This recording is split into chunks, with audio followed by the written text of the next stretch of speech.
ಓಂ ಗಂಗಣಪತಯೇ ನಮಃ. ಶ್ರೀ ಗುರುಭ್ಯೋ ನಮಃ. ಹರಿ ಓಂ. ನಮಸ್ಕಾರ. ಅಚ್ಯುತಃ ಪ್ರಥಿತಃ ಪ್ರಾಣಃ ಪ್ರಾಣದೋ ವಾಸವಾನುಜಃ ಅಪಾನ್ನಿಧಿರಧಿಷ್ಠಾನಂ ಅಪ್ರಮತ್ತಃ ಪ್ರತಿಷ್ಠಿತಃ.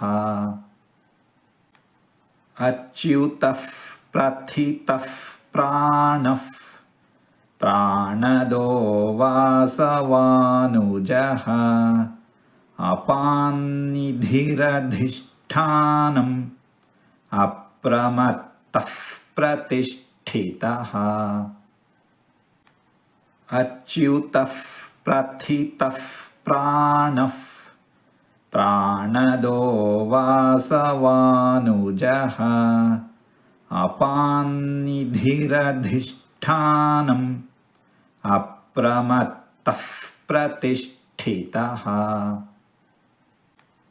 ಅಚ್ಯುತಃ ಪ್ರಥಿತಃ ಪ್ರಾಣಃ ಪ್ರಾಣದೋ ವಾಸವಾನುಜಃ ಅಪಾನ್ನಿಧಿರಧಿಷ್ಠಾನಂ ಅಪ್ರಮತ್ತಃ ಪ್ರತಿಷ್ಠಿತಃ.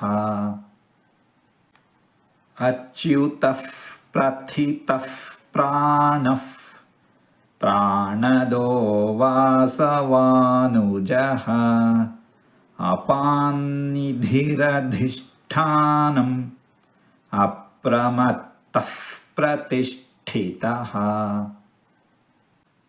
ಹೀಗೆ ನಾಲ್ಕಾರು ತೊದಲು ಮಾತುಗಳನ್ನು ಆಡಿದ್ದೇನೆ. ಇದರಲ್ಲಿ ಏನಾದರೂ ತಪ್ಪುಗಳು ಇದ್ದರೆ ಆ ತಪ್ಪುಗಳನ್ನು ಬಿಟ್ಟು ಒಳ್ಳೆಯದು ಅಂತ ಏನಾದರೂ ಇದ್ದರೆ ಆ ಒಳ್ಳೆಯದನ್ನು ಮಾತ್ರ ಸ್ವೀಕರಿಸಬೇಕು ಅಂತ ಹೇಳಿ ಪ್ರಾರ್ಥನೆ. ಈ ನುಡಿಗಳನ್ನೆಲ್ಲ ಆಡಿಸಿದ ಭಗವಂತನಿಗೇ ಸರ್ವವೂ ಸಮರ್ಪಿತ. ಸರ್ವಂ ಶ್ರೀಕೃಷ್ಣಾರ್ಪಣಮಸ್ತು.